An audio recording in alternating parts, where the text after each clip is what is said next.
Hi friends, ఈరోజు అమ్మ chicken keema వడలు చేస్తుంది. చూడండి, చాలా బాగా వేస్తుంది అమ్మ. చికెన్ కైమా వడ అయితే సూపర్గా ఉంటుంది. ఇవే కాదు, చాలా ఐటమ్స్ చేసింది. ఏంటో చూపిస్తాను. వేయించుతుంది.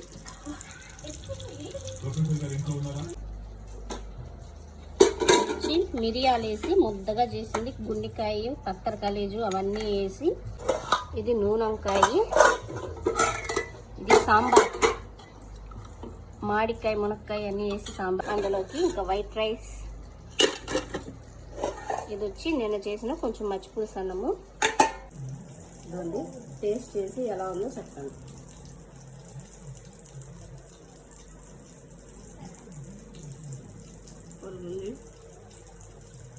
స్పైసీగా ఉంది.